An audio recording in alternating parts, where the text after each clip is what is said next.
Antes de comenzar este video, me gustaría hacer una corrección con respecto al video anterior de Marta.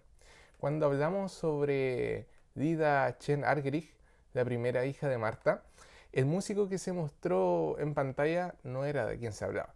Así que les dejo una imagen del maestro Chen.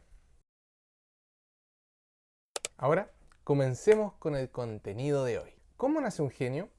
A menudo se cree que a muy temprana edad muestran una enorme fascinación en alguna disciplina. Sin embargo, la carrera de una de las pianistas más importantes del mundo no comenzó con alguna partitura. No comenzó al escuchar una pieza musical y correr inspirada a sentarse al piano. En realidad, fue un asunto mucho más infantil. Soy Esteban Alarcón y esto es Detrás del Pentagrama. Y en este video vamos a recorrer los primeros pasos en el piano de Marta Argerich.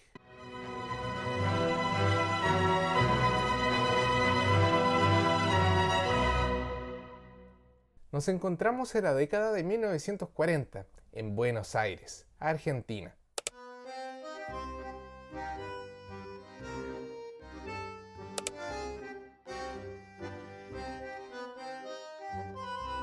En una guardería llena de ruido y un niño que, buscando molestar a una niña de 2 años y 8 meses llamado Marta, le lanza una apuesta que cambiaría el curso de su vida. A que no sos capaz de tocar el piano. Cualquier otro niño se hubiese encogido de hombros, pero Marta era diferente. En su interior, ahí había un fuego. Lejos de ignorar el reto, se sintió estimulada, así que fue al piano, se sentó y con una naturalidad tocó con un dedo una melodía de una de sus canciones de cuna. Sin duda, sin miedo, como si lo hiciera todos los días. La directora también escuchó y quedó sorprendida.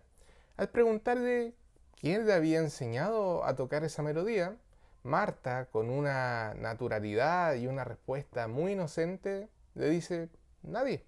No hubo ni una nota falsa, no hubo ni siquiera un error de ritmo. Era como descubrir que el piano era una extensión de su cuerpo. Y para que una niña realizara tal hazaña, reflejaba habilidades increíbles. Primero, tenía un oído absoluto, es decir, reconocía el tono de cada sonido musical. Y también entendía perfectamente la dimensión de los sonidos en el teclado del piano. En lo personal, me imagino que para los padres de niños superdotados en alguna disciplina, debe ser realmente difícil tratar con ese talento. Por ejemplo, cuando el padre, Juan Manuel, supo de la hazaña de su hija, no parecía entender la magnitud de tal talento. ¿Cuál fue su respuesta? Le regaló un pianito de 1 octava de juguete a su hija.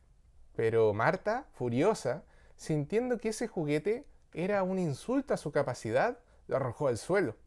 Aún no tenía ni 3 años, pero ya entendía la diferencia entre un piano real y un pianito de juguete. Así que su padre se sintió obligado y semanas después le lleva un piano vertical a su casa, el cual se lo deja en su dormitorio, al lado de su cama. A diferencia de otros prodigios, Marta no nació en una dinastía musical. En su casa, lo más cercano a una orquesta era escuchar a su padre rasgueando la guitarra y cantando, o a su madre Juanita tarareando algunas áreas de ópera por las que sentía una gran afición. Lo que sí, escuchaba piezas musicales clásicas, ya que tenía un tocadisco. Por ejemplo, escuchaba los preludios de Liszt. Pero hay un detalle que quizás explique esa imaginación desbordante de Marta. Su padre era un creador de mundos. Juan Manuel le contaba cuentos increíbles que él mismo inventaba para ella. Imagínense por un segundo escuchar esa narrativa de forma constante y cómo fue moldeando la mente de la niña, que antes de aprender a leer libros y partituras, ya sabía en su imaginación construir universos de la nada. Y por otro lado, su madre, Juanita, era una mujer con voluntad de hierro. Era capaz de mover montañas si ella decidía. Así que de inmediato ella comprendió que en su casa no tenían una curiosidad pasajera. Así que sale de inmediato a buscar a alguien capaz de canalizar esa energía y poder desarrollar ese talento. Así que con apenas 3 años de edad, Marta comenzó oficialmente su formación. Pero prepárense, porque el camino que sigue no es el de la academia tradicional. Vamos a adentrarnos en los diferentes métodos de estudio que le enseñaron a Marta.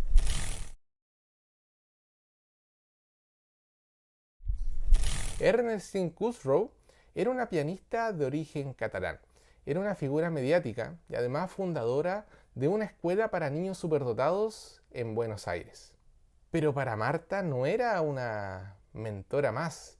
La pequeña Argerich cuenta que su miedo era tan profundo que hasta le daba un poco de miedo hablar frente a ella.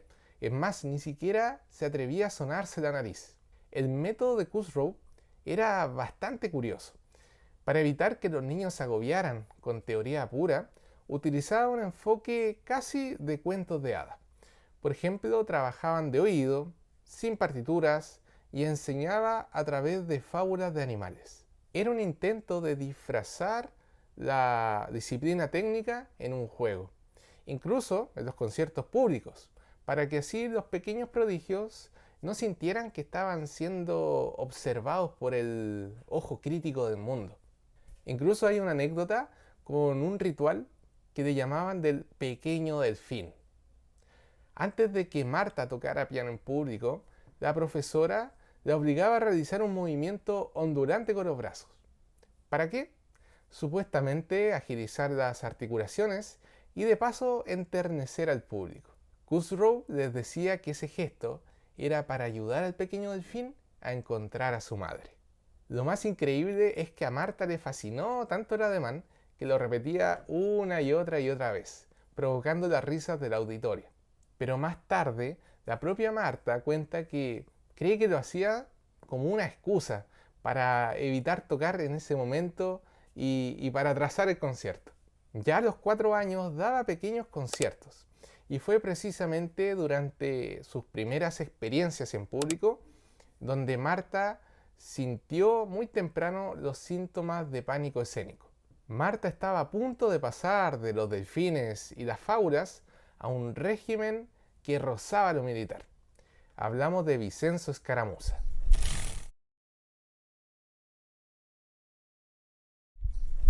Este profesor hizo una excepción con Marta, quien en ese momento solo tenía 5 años, y Escaramuza solo aceptaba a niños mayores de 12 años. Para que se den cuenta de su método casi militar, él tenía la siguiente frase: los alumnos son como espadas.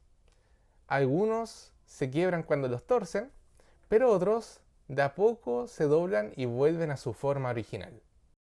Para la época tenía un método bien novedoso. Su enseñanza no se basaba solamente en la música, sino en la anatomía humana. Tenía una capacidad casi quirúrgica para diagnosticar problemas técnicos solamente observando la relajación y la contracción de un músculo. Llegaba al punto de dibujar cortes anatómicos para que sus alumnos comprendieran cómo funcionaban los músculos. Pero a cambio de tal sabiduría, el precio era el miedo. Escaramuza era un hombre que cultivaba el arte de la contradicción. Es decir, un día te pedía tocar un pasaje de una forma, pero el día siguiente te exigía exactamente lo contrario y se enfurecía si le llegabas a decir alguna cosa. Según él, era su método para obligar al alumno a ampliar su conciencia. Marta realizó un gran hito bajo la tutela de este profesor. Su primer concierto público oficial con orquesta a los 8 años. En este concierto abrió con una pieza de Mozart, que es el concierto para piano en re menor. Este se efectuó en el conocido Teatro Astral, ubicado en Avenida Corrientes en Buenos Aires.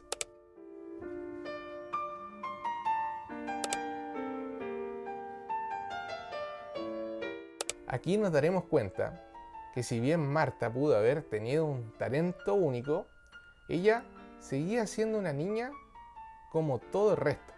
La mañana del concierto sintió mucha presión. Minutos antes de salir, el pánico la había paralizado.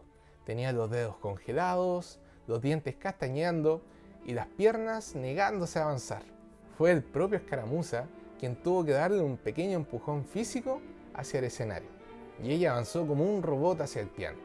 Pero al tocar el primer acorde de Mozart, todo el miedo se evaporó, y la niña que minutos antes temblaba dio paso a un artista que sumió al público en un verdadero delirio. En una ocasión, Escaramuza se negó a continuar dándole clases, porque la pequeña Marta no lo había saludado estrechándole la mano. Cuando su padre, Juan Manuel, fue a pedir explicaciones, el maestro estalló con una frase bien peculiar. Ella me saca todo, me exprime y no me da nada. Su padre, tratando de poner cordura, le recuerda que Marta solamente tiene 9 años. Pero Escaramuza, con los ojos hirviendo, le responde, pero tiene un alma de 40. Eso era la magnitud de lo que veía Escaramuza en ella. Pero a pesar de los castigos físicos de la época, porque se cuenta que Escaramuza le llegaba a dar bastonazos a sus alumnos y de obligarla a ella a estrecharle la mano cada vez que empezaba una clase, el maestro sentía una devoción intelectual hacia ella. El mayor elogio que recibió Marta de él fue luego que ella tocara en vivo por la radio El Mundo. Y Escaramuza le dijo, ayer estaba muy cansado y solo tuve en clase unos cretinos. Y después oí su concierto en re menor por la radio. Eso me hizo casi feliz. Y Marta, curiosamente, confesó años después que le gustaba estudiar bajo esa guía tan estricta. Sabía que estaba ante alguien extraordinario. Pero las clases terminaron de forma abrupta. Su madre, Juanita, por alguna razón que se desconoce, se enojó con Escaramuza y la decisión fue irrevocable. Aquí aparece una figura con un método muy diferente pero igual de crucial. En 1951, tras la ruptura abrupta decidida por su madre, Marta comenzó a estudiar con el pianista Francisco Amicarelli.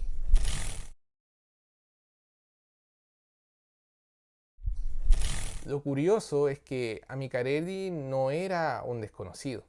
Él había sido el alumno estrella y asistente del mismo Escaramuza. Pero traía consigo un superpoder que dejó a Marta con la boca abierta. Él tenía una capacidad sobrehumana para la lectura a primera vista. Imagínense cómo Marta veía tocar a su maestro, quien devoraba partituras complejas que nunca antes había visto, como si estuviera leyendo un libro.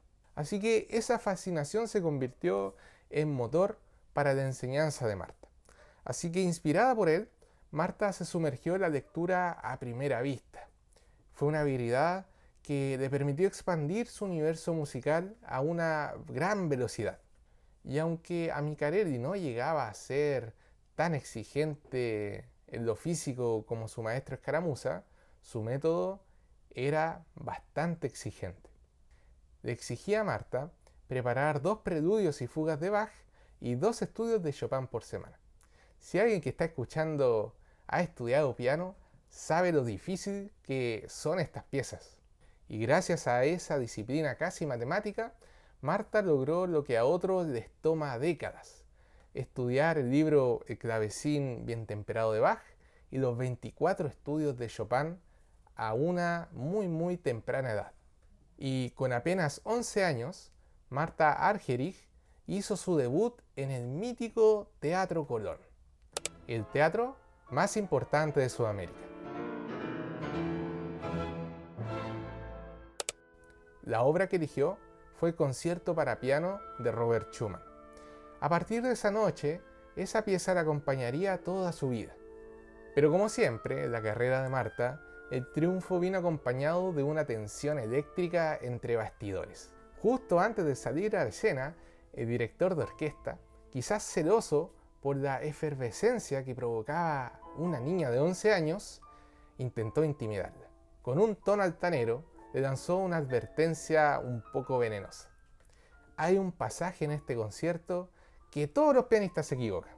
Espero que usted no lo haga. Cualquier otro niño se hubiese sentido intimidado, con miedo de subir al escenario. Pero Marta había estudiado varios años con Escaramuza. Esto simplemente le resbaló. Así que salió al escenario con una inmunidad asombrosa. Sin embargo, a principios de 1954, Buenos Aires recibe una visita que cambió el camino pianístico de Marta. Friedrich Gulda regresa a dar una serie de conciertos. Como en muchas de estas visitas musicales tan importantes, se intenta agrupar a jóvenes promesas para que puedan conocer al maestro. Y entre ellos estaba Marta, que ya cargaba con una fama de ser rebelde. Marta escuchó a Gulda por primera vez cuando tenía 10 años, alrededor de 1951, durante una visita del pianista austriaco en Buenos Aires. Y lo realmente fascinante es que Gulda no se había olvidado de ella. Un año antes, ella se había negado profundamente a tocar para él. Así que al verla de nuevo, el austriaco no pudo evitar lanzarle un dardo con ese humor ácido que lo caracterizaba. ¿Por qué estás enojada, Argerich? Pero Gulda no era solamente un genio en el piano, sino también en la psicología. Él sabía que a un talento como el de Marta no se le domaba con una autoridad, sino que debía ubicarse a la par con ella. Para romper el hielo, se sentó al piano y comenzó a tocar un movimiento de una sonata de Beethoven. De pronto se detuvo en seco, la miró y le soltó una pregunta que la dejó un poco descolocada. No estoy seguro de este tempo. ¿Qué te parece, Marta? Y en ese instante el mundo cambió para ella, porque no era una alumna siendo examinada como lo habían sido todos sus años de enseñanza. Ahora era una colega, era una par, alguien cuya opinión le importaba a Friedrich Gulda. Esa validación fue la llave que abrió su confianza. Así que la conversación fluyó, las barreras cayeron y fue entonces cuando él con una sonrisa le dice a Marta, ya, ahora tú. Marta se sentó al piano y por fin tocó frente a Gulda. Así que el aire de la habitación debió volverse fascinante, porque el músico no podía creer lo que estaba escuchando. Al escuchar su interpretación, el maestro quedó tan maravillado que le dijo, oh Argerich, creo que somos de la misma familia. Cuando en 1954 recibió una carta del pianista austriaco, Marta perdió el interés por todo lo demás.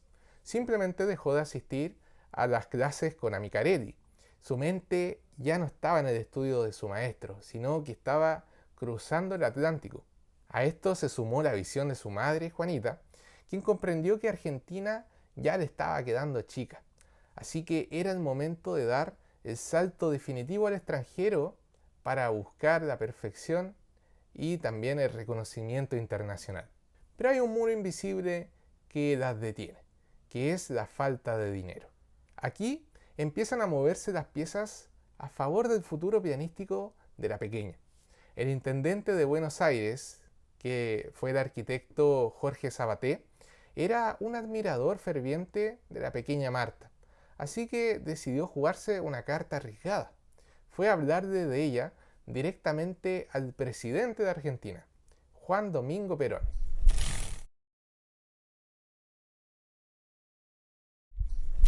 Y la gestión fue asombrosamente rápida.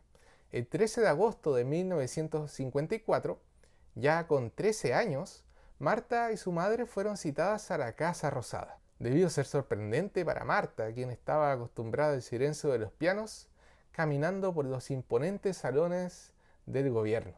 Y frente a ella, el presidente de la Argentina le hizo la pregunta definitiva. ¿A dónde querés ir, nena? Perón en un principio sugirió los Estados Unidos, pero Juanita se opuso con firmeza. Y fue entonces cuando Marta, con un hilo de voz, pero con una determinación de acero, soltó el nombre que lo cambiaría todo: a Viena. Curiosamente, la misma ciudad donde brilló Mozart y Beethoven. Cuando el presidente le preguntó por qué quería ir a Viena, ella no lo dudó. Ella quería estudiar con Friedrich Gulda.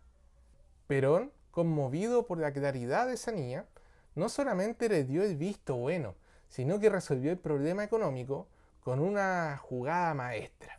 Nombró a su padre Juan Manuel como agregado en la embajada argentina en Austria y a su madre Viena le asignó un puesto administrativo en la misma ciudad. No era simplemente una beca, fue el Estado argentino moviéndose para que pudiera desarrollar su talento. Como cierre de aquel encuentro histórico, el presidente tomó la libretita de autógrafos de Marta y escribió una frase que hoy suena a profecía. Adelante, Martita. Gracias a esa firma, a principios de 1955, la familia cruzó el océano y Marta finalmente llega a Austria. La llegada de Marta en 1955 no fue el inicio de una relación académica tradicional, sino que eran dos pianistas rebeldes que no seguían las reglas de esa época.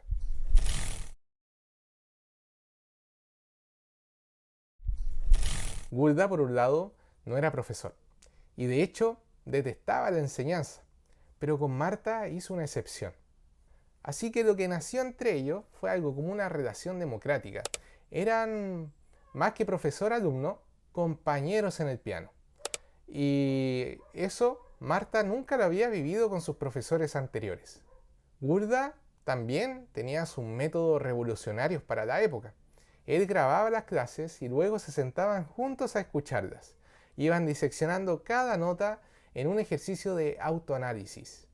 Y si Marta se frustraba ante un pasaje difícil y gritaba, ¡ah, no me sale!, Gulda, con una humildad bien juguetona, se sentaba al piano, fallaba a propósito y le decía a Marta, bueno, a mí tampoco me sale.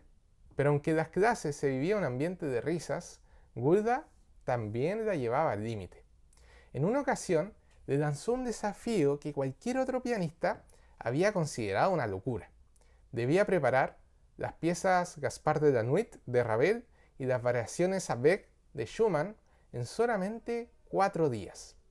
Eran 4 días para obras que para cualquier pianista puede tomar de meses. Así que cuando Marta volvió a la clase siguiente, no solamente las tocaba de memoria, sino que tuvo una interpretación impecable. Para ella, que no sabía que esas piezas eran consideradas inalcanzables en tan poco tiempo, el reto le pareció sencillo. Gulda también fue quien le abrió las puertas a un mundo prohibido por los puristas de la época, el jazz, enseñándole que la música también era improvisación, fuera del canon estricto. Sin embargo, esta etapa no podía durar para siempre. Gulda creía firmemente que un artista no debe pasar mucho tiempo con su mentor para evitar convertirse en una copia de él. Así que la dejó volar temprano. Solamente tuvieron 1 año y medio de estudio, pero la huella que dejó en Marta fue para siempre. Al final, la historia de Marta Argerich nos obliga a mirar más allá del arte de sus manos. Es cierto que su talento fue un punto de encuentro de enseñanzas totalmente opuestas, pero lejos de anularse, convergieron para darle a Marta todas las herramientas posibles para su desarrollo en el piano. Pero entre tantos nombres ilustres y métodos revolucionarios, no debemos permitir que el brillo del genio eclipse a la niña que fue, que tenía miedos tan reales que la hacían temblar antes de un concierto. Era una niña que también prefería los cuentos inventados de su padre ante las fábulas aburridas que le contaban para aprender piano. Quizás el mayor triunfo de Marta fue lograr que esa niña, con sus aficiones, sus rebeldías y su temor, sobrevivieran intacta a la presión de un mundo que la quería convertir en una máquina de precisión y que la querían convertir en un trofeo de Argentina. Esto fue Detrás del Pentagrama y espero que hayas aprendido más sobre la vida de esta enorme pianista. Y demuestra que te gustó el video dándole me gusta, y si aún no te suscribes, ¿qué estás esperando? Dar al botón de suscribirse para que este canal siga creciendo. Nos vemos a la próxima.